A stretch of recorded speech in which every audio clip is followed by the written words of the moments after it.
tuntutan rakyat 17+8, akankah semua tuntutan ini 17+8 bisa dipenuhi sesuai dengan tenggat yang ditetapkan? Kita ulas bersama anggota DPR dari fraksi Partai Golkar, Ahmad Irawan, dan juga Direktur Eksekutif Lingkar Madani, Ray Rangkuti. Bang Ray, selamat malam. Mas Irawan, selamat malam. Malam, Mbak. Ya, Mas Irawan, saya mau tanya dulu. Salut ya sama teman-teman kita. Salut ya. Oke. Bagus. Dari tuntutan 17+8 ini sebenarnya yang sudah disuarakan oleh teman-teman pegiat media sosial di mana-mana. Apakah menurut Mas Irawan ini terlalu banyak tuntutannya 17+8? Saya kira tidak juga sebenarnya apa yang disampaikan oleh teman-teman tadi tersebut sebenarnya telah jelas, seperti misalnya disampaikan oleh Presiden terkait dengan dialog-dialog yang dilakukannya, kemudian berbagai pertemuannya dengan ketua umum partai politik, semuanya clear agar kemudian pemerintah, TNI, Polri, DPR untuk mendengar apa yang menjadi aspirasi publik gitu.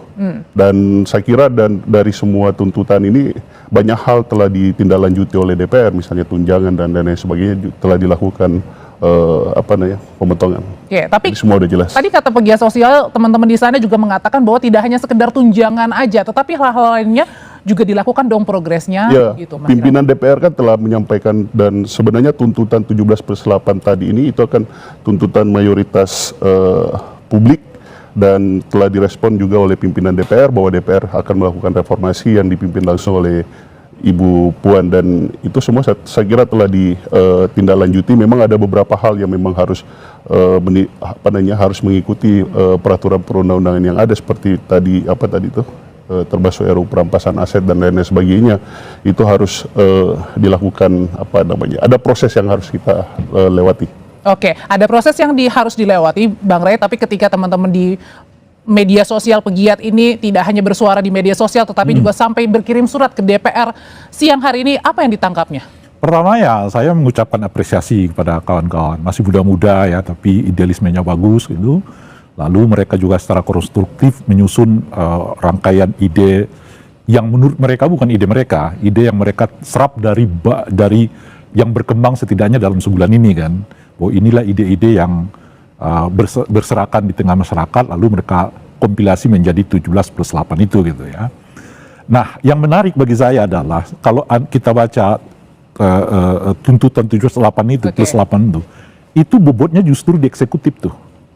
Jadi kalau kita buat persentase, 30%-nya ke DPR, 10% ke partai politik, 40 ya, 60%-nya justru eksekutif tuh. Oke, jadi artinya jadi selain ke DPR, bagusnya mereka meminta bertemu juga dengan presiden gitu loh. Karena tuntutan mereka ini justru menurut saya bobotnya itu lebih banyak di presiden. Kita belejetin satu-satu ya, supaya kelihatan mana yang kan mereka bilang tadi ini bukan satu institusi saja kan. Jadi eksekutif kena, legislatif termasuk kena. TNI dan juga Polri. Nah itu dia. Makanya nih sekarang misalnya TNI Polri jelas wilayah presiden kan.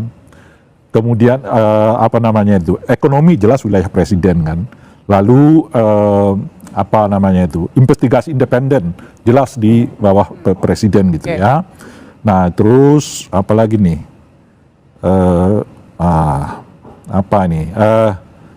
Kementerian Sektor Ekonomi jelas di presiden gitu ya. Kemudian perpajakan jadi lebih berat artinya adalah ke pemerintah begitu. Jadi kalau kita buat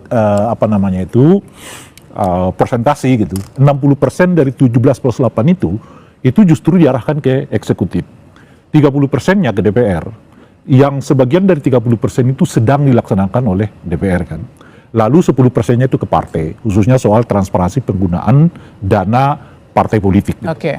Itu kalau dilihat kompilasinya itu. Nah makanya selain ke DPR, menurut saya kawan-kawan ini bagus juga kalau audiensi atau menyerahkan draft ini kepada presiden. Meskipun ini adalah permulaan sebenarnya mungkin ya.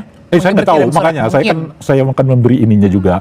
Kalau dilihat dari tulisan Anda ini, 17+8 ini justru bobot yang paling banyak harus ambil ini, kewajibannya gitu loh ya, tanggung jawabnya itu ada di presiden gitu. Oke, Mas Irawan, ini juga ada tenggat waktu dari teman-teman pegiat media sosial. Tadi dikatakan ada yang butuh waktu 1 tahun, ada yang bahkan juga kemarin bilang tenggat waktunya sampai 5 September. Akankah beberapa hal ini dapat direalisasikan selain tadi ya pembatalan tunjangan?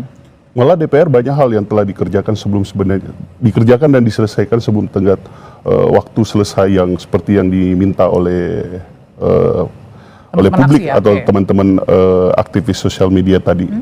Dan memang kalau yang lainnya kan memang membutuhkan waktu untuk kemudian kita membicarakannya antara DPR bersama pemerintah. Namun seperti yang disampaikan oleh pimpinan DPR bahwa apa yang bisa kita selesaikan dalam waktu immediately segera itu sudah telah dilakukan oleh DPR. Oke, Nah ini kita bahas dulu lah ya.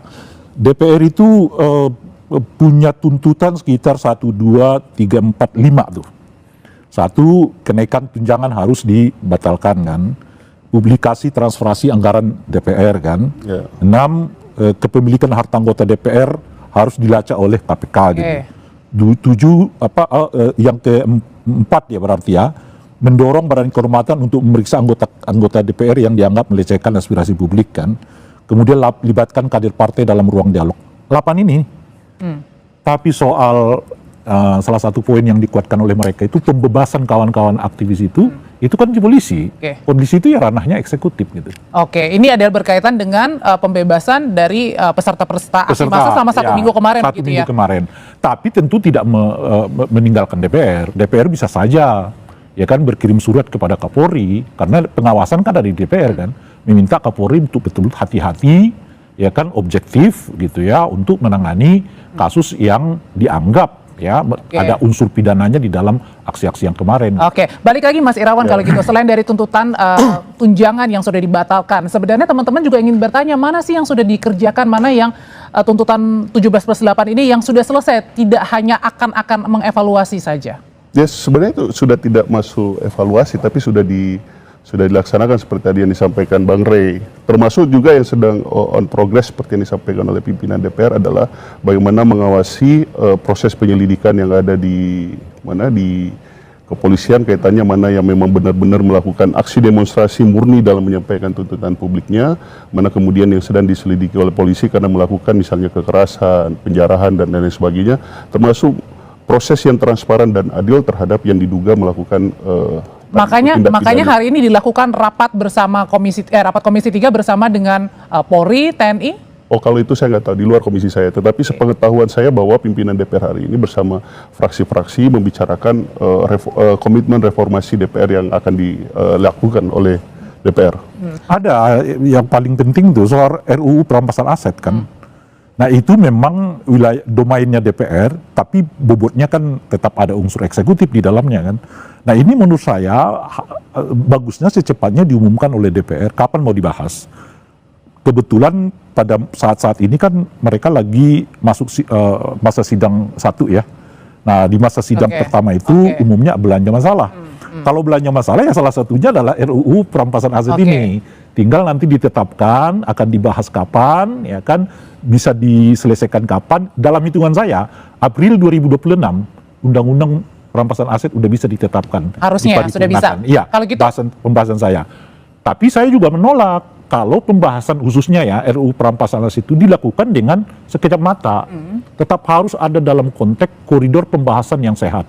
Oleh karena itu saya berharap tidak diambil alih oleh Balek. Sebab kalau diambil alih oleh Balek bisa cepat tuh kadang-kadang melupakan aspirasi publik gitu. Seperti yang terjadi di undang-undang TNI kan gitu loh. Revisi undang-undang apalagi tuh.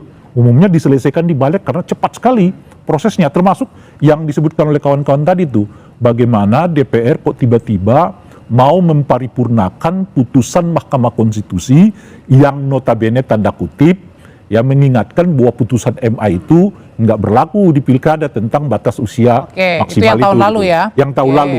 Kan semalam, karena melalui proses Balek gitu. Nah kita berharap nggak melalui proses Balek. Dia tetap harus dibahas sesuai dengan yang semestinya, di mana partisipasi publik masuk sebanyak-banyaknya. Inilah yang diinginkan partisipasi publik, Mas Irawan. Dan tadi juga dari teman-teman ini meminta agar setiap progresnya ini disampaikan ke publik. Transparansinya disampaikan ke publik, dilibatkan juga publiknya. Ya saya kira kan beberapa hari terakhir DPR sangat terbuka dalam setiap proses dialognya bersama publik, dan saya kira itu satu tontonan yang bagus dan komitmen yang telah disampaikan. Saya kira telah jelas bahwa apa yang menjadi tuntutan publik akan ditindaklanjuti segera gitu. Dan itu saya kira sudah jelas, termasuk bahkan saya termasuk mengapresiasi apa yang dilakukan oleh Bapak Presiden Prabowo dalam rangka menyelesaikan berbagai masalah dan tuntutan publik ini. Tapi kalau dari Bang Rey, Presiden Prabowo Subianto mendorong pengesahan RUU perampasan aset sebagai bagian dari upaya memberantas korupsi. Pernyataan ini sepatutnya jadi sinyal bagi partai politik pendukung pemerintah. Lantas mungkinkah RUU perampasan aset bakal disahkan di masa pemerintahan Prabowo? Selengkapnya dalam segmen ulasan Istana bersama jurnalis Kompas TV, Cindy Permadi. Mereka yang mencuri kekayaan negara akan saya tindak. Itu sumpah saya kepada rakyat Indonesia di hadapan Tuhan Maha Besar Allah Subhanahu wa Ta'ala.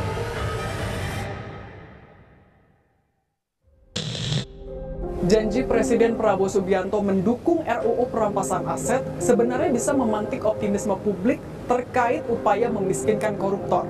Namun, keseriusan Presiden beserta partai politik pendukungnya harus diuji. Mampukah Presiden mengkonsolidasikan koalisinya untuk menggolkan RUU yang macet di DPR ini? Saya, Cindy Permadi. Inilah ulasan Istana.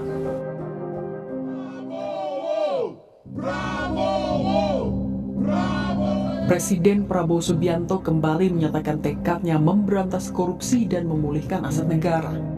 Seperti yang ia sampaikan pada saat perayaan Hari Buruh Internasional di Lapangan Monas, Jakarta 2 Mei lalu. Bagi Presiden, tak ada kompromi bagi koruptor yang mencuri uang rakyat dan tidak mengembalikannya ke negara. Saudara-saudara, dalam rangka juga pemberantasan korupsi, saya mendukung undang-undang perampasan aset. Saya mendukung. Enak aja, udah nyolong, nggak mau kembalikan aset, gue tarik aja deh itu. Setuju?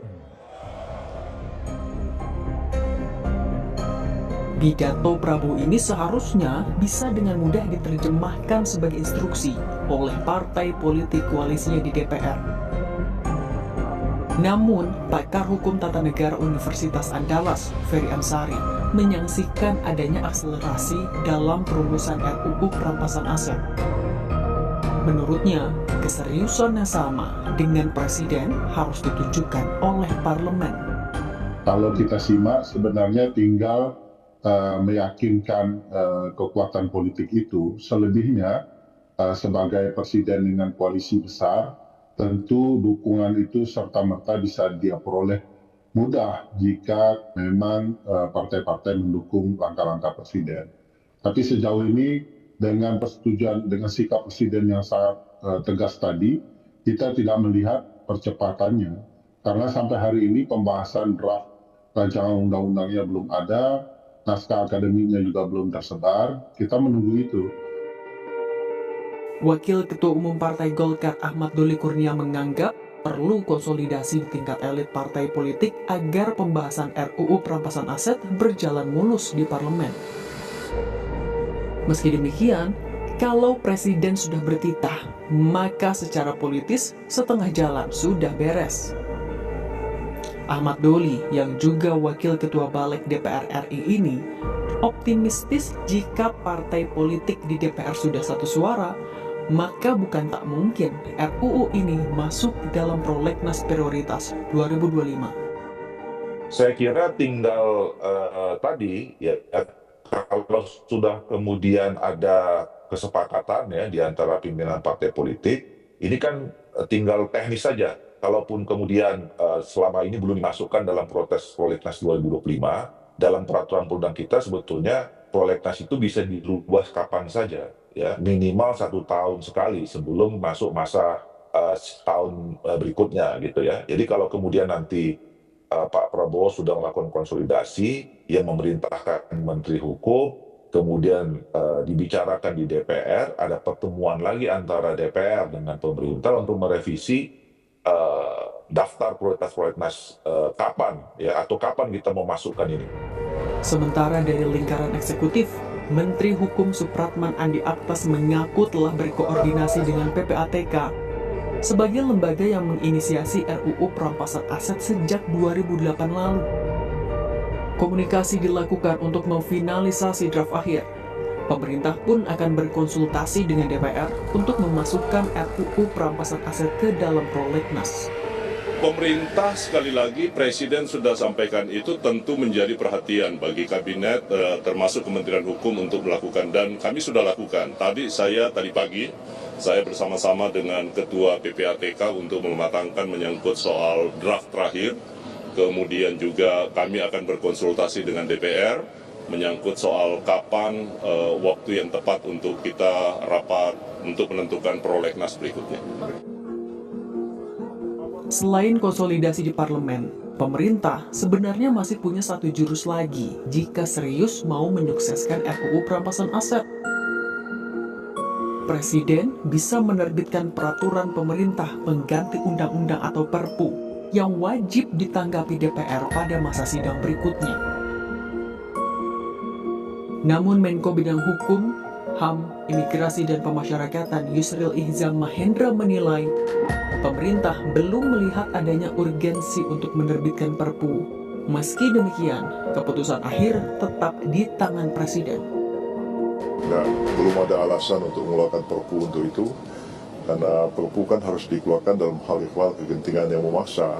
Sampai sekarang kita belum melihat ada kegentingan yang memaksa untuk perampasan aset itu, karena undang-undang tentang pemberantasan tindak pidana korupsi baik di dalam undang-undang tipikor maupun lembaga-lembaga yang menangani korupsi itu baik kepolisian, kejaksaan maupun KPK sebenarnya cukup efektif untuk menangani masalah ini.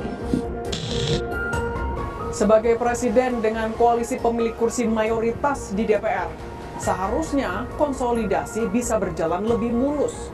Namun, lobi politik tidak pernah mudah ataupun murah. Selain fokus pada proses politik, eksekutif dan legislatif juga harus melibatkan publik dengan melaksanakan partisipasi bermakna.